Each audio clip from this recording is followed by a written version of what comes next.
Hello student, तो कैसे हैं आप सब। तो उम्मीद करता हूं कि आप सब जो है बिल्कुल ठीक ही होंगे। सो स्टूडेंट्स, आज की इस वीडियो में हम लोग बात करने वाले हैं क्लास 10th के मैथ का जो हमारा थर्ड चैप्टर है वो है दो चर वाले रैखिक समीकरण which is linear equation in two variable. ठीक है स्टूडेंट्स, सबसे पहले तो मैं आपको बता देता हूं कि इस चैप्टर में जो भी हमारा इंट्रोडक्शन का पोर्शन था तो उसको जो है मैं आपको ऑलरेडी कंप्लीट करा चुका हूं। ठीक है, तो अगर आप इंट्रोडक्शन के पोर्शन को नहीं देखें तो प्लीज़ आप जो है, मेरा सजेस्ट है कि सबसे पहले इंट्रोडक्शन का जो है पोर्शन देखो, क्योंकि आज के इस वीडियोज़ में हम लोग करने वाले हैं एक्सरसाइज का सॉल्यूशन। ठीक है, तो मे भी शायद हो सकता है कि एक्सरसाइज में जो भी क्वेश्चंस हैं वो आपको समझ में ना आए, इसीलिए मैं आपको सजेस्ट कर रहा हूं कि आप जो सबसे पहले इंट्रोडक्शन का वीडियोज़ को देखो। ठीक है स्टूडेंट्स, एक्सरसाइज 3.1 का सॉल्यूशंस मैं आपको ऑलरेडी करवा चुका हूं। ठीक है, तो ना एक्सरसाइज 3.2 में जो है हम लोग बात करते हैं।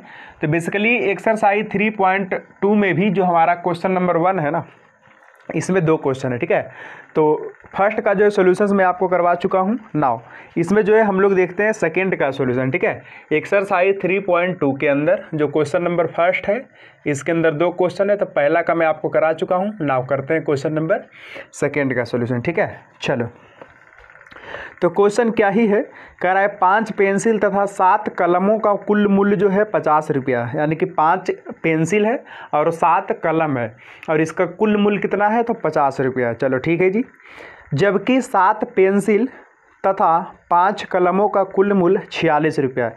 देखो मैंने आपको बताया था कि किसी भी दो चीज़ के बारे में ना अगर दो बार कमेंट कर दे तो उसका जो एग्जैक्टली आंसर हम निकाल सकते हैं, और वही सेम चीज़ यहाँ पे भी कह रहा है।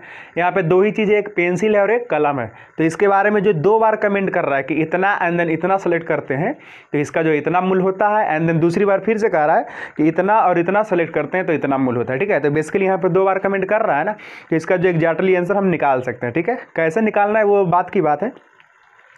तो उसके बाद कहा है कि एक पेंसिल का मूल्य तथा एक कलम का मूल्य जो है ज्ञात कीजिए। पहले तो जो है मैं आपको इसको अच्छे तरीके से लिख करके दिखाता हूँ। ठीक है, चलो यहाँ पे बेसिकली दो चीज़ें हैं। पहला क्या है, पेंसिल, पेंसिल। ठीक है, एंड देन दूसरा क्या है, कलम यानी कि पेन। तो ध्यान से चेक करो 5 पेंसिल एंड देन 7 कलम। पहली बार में 5 पेंसिल एंड देन 7 कलम ले रहा है और इसका जो टोटल मूल्य है ना 50 रुपया है। कितना रुपया है, 50 रुपया। And then second times 7 pencil and then 5 कलम, तो इसका जो मूल्य है ना इन दोनों को मिला करके ये कितना है तो 46 रुपया। ठीक है, एंड देन बेसिकली एक कलम और एक पेंसिल का जो है मूल्य हमें बताना है। ऑब्वियसली एक चीज़ तो मैं आपको और बता देता हूँ कि इस तरीके के क्वेश्चन में, शब्द वाले क्वेश्चन में जो चीज़ लास्ट में पूछ रहा होगा ना उसी को आप मान लो। जैसे इसके लास्ट में क्या पूछ रहा है कि एक पेंसिल और एक कलम का जो दाम बताइए, तो यहाँ से हम यही मानेंगे कि एक पेंसिल और एक कलम का दाम माना कि 122 रुपया है। इस तरीके से मैं कह रहा हूँ। ठीक है, चलो तो बेसिकली सोचो, मैं आपको जो है सोच करके सिखा रहा हूँ। उसने कहा कि 5 पेंसिल एंड देन 7 कलम, इन दोनों को मिलाने के बाद हम 50 रुपया पेड करते हैं। दूसरी बार कि 7 पेंसिल एंड देन 5 कलम, इन दोनों को मिला करके 46 रुपये पेड करते हैं। ठीक है, तो बेसिकली मैं आपको यहाँ पे ये पूछ रहा हूँ कि क्या मुझे एक पेंसिल और एक कलम का दाम पता है? नहीं पता है। अगर हमें एक पेंसिल और एक कलम का दाम पता ही होता तो बेसिकली हम उससे क्यों पूछते कि तुम 50 रुपये दे रहे हो कि 60 रुपये। वो तो हम खुद बता देते ना कि चलो एक पेंसिल का कीमत मान करके चलो 2 रुपया एंड देन एक कलम का दाम 5 रुपया। खरीदा है 5 पेंसिल तो इसका हो जाएगा कितना 10 रुपया, एंड देन खरीदा है कितना पेन, 7 पेन, तो एक पेन का दाम 5 रुपया, तो 5 7 35 रुपया। तो बेसिकली वो कितना रुपया देता टोटल, तो 35 और 10 कितना हो गया 45 रुपये देता। तो इस तरीके से इसे बताने का जरूरत नहीं है कि 50 रुपये दे रहा है। ठीक है, क्या मैं कहना चाह रहा हूँ सबको समझ में आ रहा है ना, कमेंट में लिखो। तो बेसिकली अगर मुझे पता होता है कि एक पेंसिल एंड देन एक कलम का दाम कितना है तो ये चीज़ हमें जो है हम इसको नहीं पूछते कि आप कितना रुपया दे रहे हो। ठीक है, चलो तो बेसिकली यहाँ पे यही नहीं पता है कि एक पेंसिल और एक कलम का दाम है कितना, तो यही चीज़ को हम मानते हैं। ठीक है, चलो तो इस क्वेश्चन का देखिए सॉल्यूशन, यहाँ पे मैं लिख देता हूँ सॉल्यूशन क्वेश्चन नंबर 1 का सेकंड का। ठीक है, माना कि एक पेंसिल तथा एक कलम की कीमत x तथा y रुपया है। ठीक है जी। तो बेसिकली अब देखो ध्यान से, यहाँ पे हम लिखेंगे एक बार नीचे से प्रश्नानुसार, मतलब प्रश्न के अनुसार, ठीक है, प्रश्नानुसार। तो प्रश्न में देखो उसने क्या कहा है कि हम 5 पेंसिल खरीदते हैं एंड देन 7 कलम खरीदते हैं तो 50 रुपये पेड करते हैं। तो बेसिकली एक पेंसिल का दाम कितना है, तो एक पेंसिल का जो दाम है वो है x रुपया, पहला वाला का पहला रेट, दूसरा वाला का दूसरा रेट, और एक कलम का दाम है 22 रुपया, ठीक है जी। तो बेसिकली एक पेंसिल का दाम x रुपया, तो 5 पेंसिल का कितना 5x।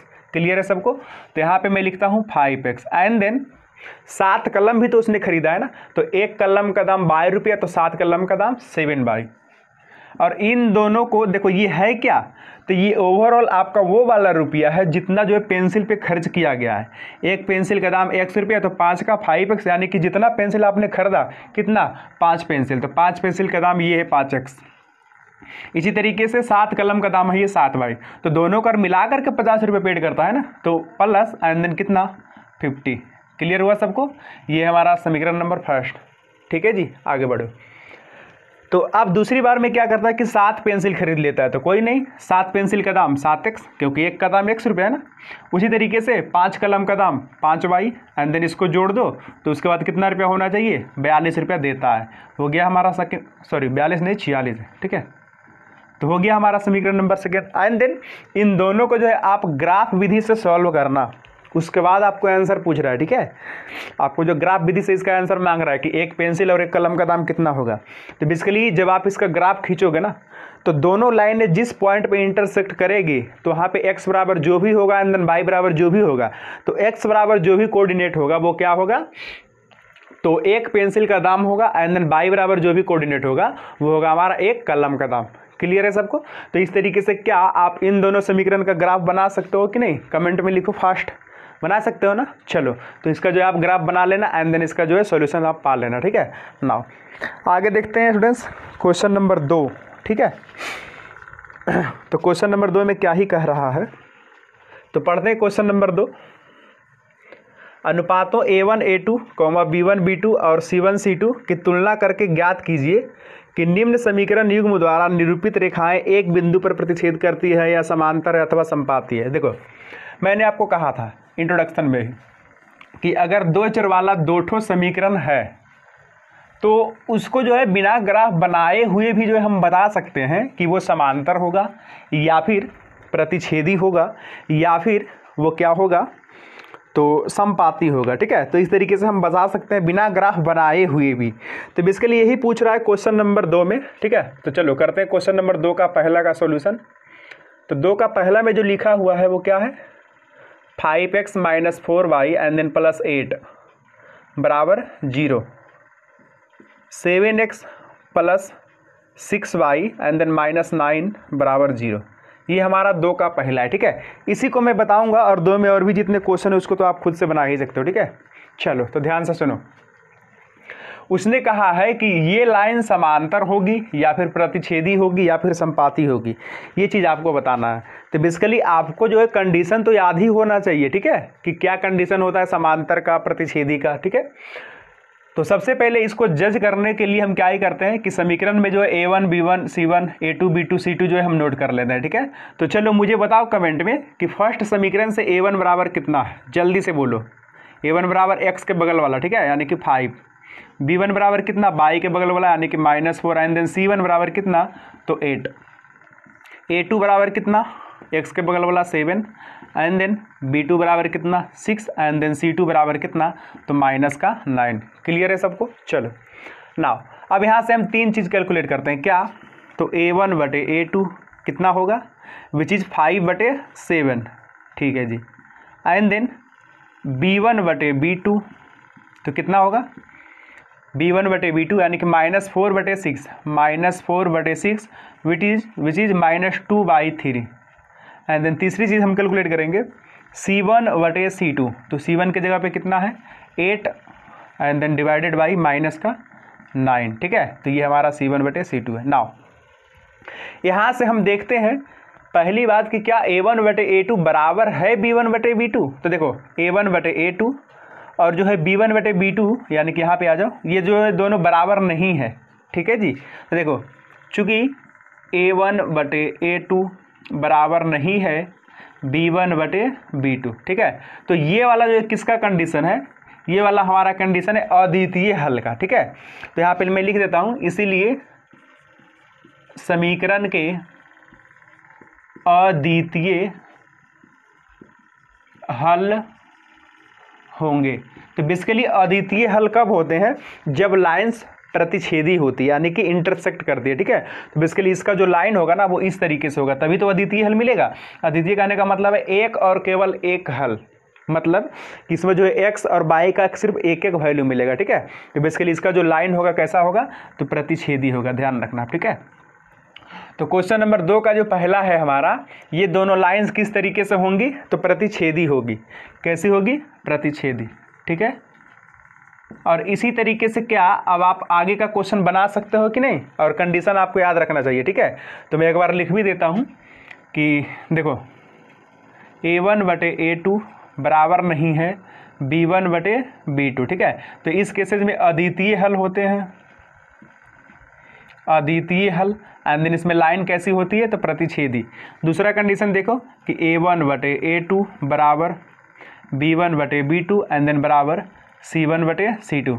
तो इस केसेज में अनंत हल होते हैं, कितने हल होते हैं, अनंत हल। और इसमें लाइन कैसी होती है, तो संपाती, ठीक है जी। ये कैसी लाइन होती है, संपाती, सबको क्लियर है। एंड देन ये कैसी लाइन होती है, प्रतिच्छेदी। ये मैं आपको ऑलरेडी बता चुका हूँ, ऐसा नहीं कि मैं फर्स्ट टाइम बता रहा हूँ, ठीक है। तो जो स्टूडेंट्स पहले से देख रहा होगा उसको तो पता ही है, आप जो कमेंट में लिखते चलो, आपको बोरिंग नहीं होना है। उसके बाद थर्ड कंडीशन है कि A1/A2 बराबर B1/B2 एंड देन बराबर नहीं है C1/C2, ठीक है।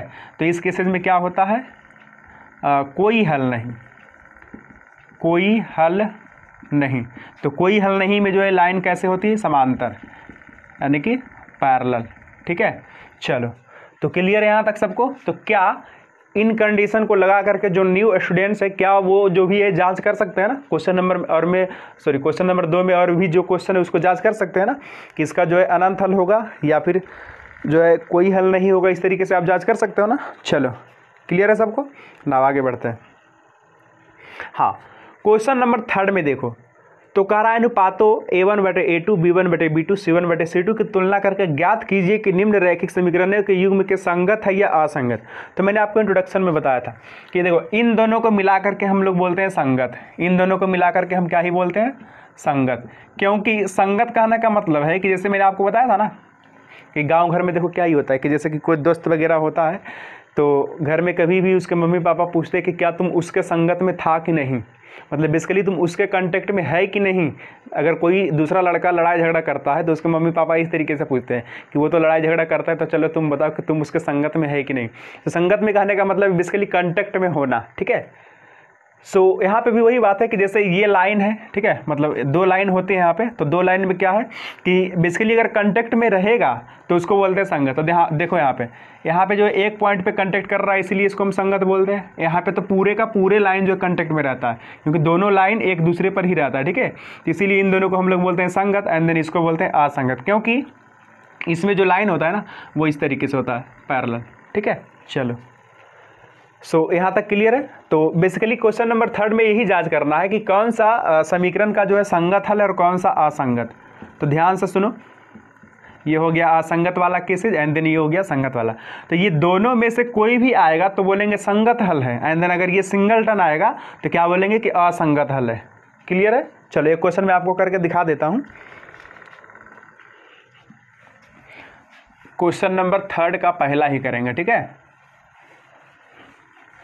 तो बेसिकली क्वेश्चन नंबर 3 का पहला जो है वो क्या है, 3 का पहला, 3 का जो पहला है वो है 3x + 2y एंड देन बराबर 5। ये समीकरण नंबर 1 हम एज्यूम कर लेते हैं, एंड देन उसके बाद क्या है 2x - 3y बराबर 7, ठीक है। ये हो गया समीकरण नंबर 2। चलो, तो इसमें मैं बताता हूँ आपको कि इसका जो है संगत हल होगा कि असंगत हल, ठीक है। तो चलो सबसे पहले A1 B1 C1 नोट कर लो। A1 बराबर कितना 3, B1 बराबर कितना 2 एंड देन C1 बराबर कितना, तो माइनस का 5 नहीं, इधर ला करके बोलना है C1, ठीक है।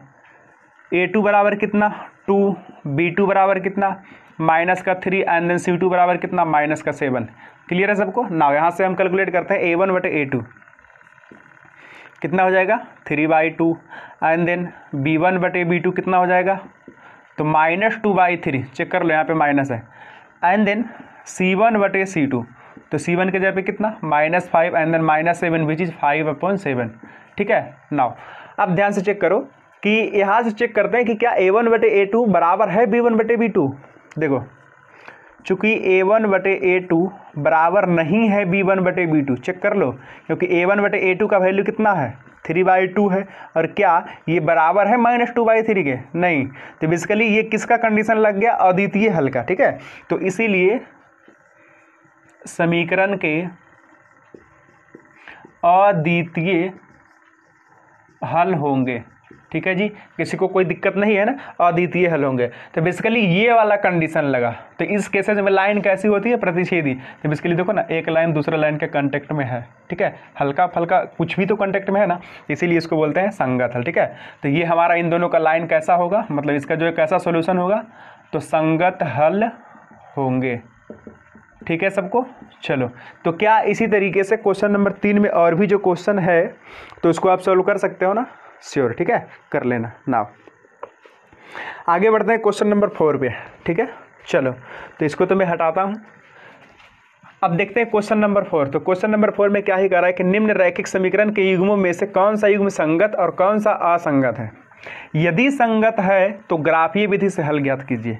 अब देखो, संगत कहने का मतलब है कि अगर इन दोनों तरीके से रहेगा ना, इन दोनों तरीके से, तब जो है उसका सॉल्यूशन आपको ग्राफीय विधि से करना है। या तो अगर ऐसे रहे या फिर ऐसे रहे, तब उसका जो है सॉल्यूशन आपको कैसे करना है, ग्राफीय विधि से। अदरवाइज उसका जो है सॉल्यूशन करना ही नहीं है।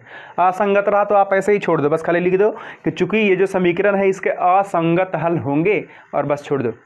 संगत रहेगा तभी उसका जो सॉल्यूशन करना है, कौन विधि से, तो ग्राफीय विधि से। ठीक है, चलो क्वेश्चन नंबर 4 का कर लेते हैं।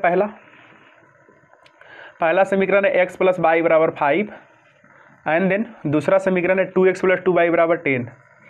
2x + 2y = 10, ये हो गया हमारा दूसरा समीकरण। ठीक है, चलो तो इसको करते हैं। इसमें देखते हैं पहली बात कि इसका संगत हल है कि असंगत। ठीक है, तो सिमिलरली A1 बराबर कितना 1, B1 बराबर कितना 1 एंड देन C1 बराबर कितना तो -5, A2 बराबर कितना 2 एंड देन B2 बराबर कितना तो फिर से 2 एंड देन C2 बराबर कितना तो -10। यहाँ से निकालिए A1/A2 which is 1/2 and then B1/B2 which is 1/2 again and then C1/C2 तो कितना होगा -5/10 विच इज़ अगेन 1/2।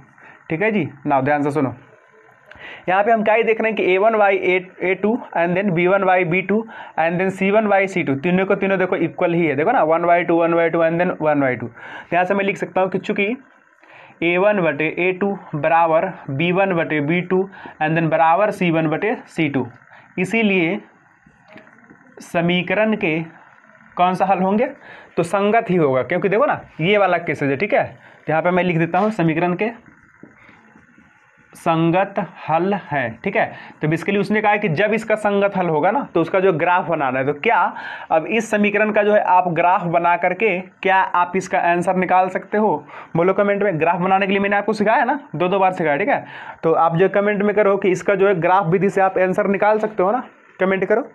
इसका ग्राफ जो है जिन स्टूडेंट से बनेगा वो स्टूडेंट जो है बनाना। ठीक है, और जो मुझे सेंड कर देना टेलीग्राम पे। ठीक है, सर के टेलीग्राम पे जो है सेंड कर देना, मैं जो है चेक करूंगा कि कौन कौन सा स्टूडेंट जो है बना रहा है। ठीक है, चलो इससे क्या ही होता है कि हमें जो मोटिवेशन मिलता है। चलो ठीक है, तो ठीक है स्टूडेंट्स, आज के लिए बस इतना ही रखते हैं। तो नेक्स्ट क्लास में जो है हम लोग कर रहे होंगे क्वेश्चन नंबर 5, 6 एंड देन 7 का सोल्यूशन। ठीक है, तो कल के लेक्चर में जो है हम लोग इन तीनों का यानी कि बेसिकली एक्सरसाइज 3.2 का जो है सोल्यूशन कर लेंगे complete, and then we will proceed to exercise 3.3। ठीक है, चलो तो फिलहाल आज के लिए बस इतना ही। अगर आपको वीडियो अच्छा लगा है तो प्लीज़ वीडियो को लाइक कर दीजिए, एंड देन अगर इस चैनल पर नए हैं तो प्लीज़ चैनल को सब्सक्राइब कर दीजिए। ठीक है, तो हम मिलते हैं आपको नेक्स्ट वीडियो, तब तक के लिए थैंक यू, बाय बाय।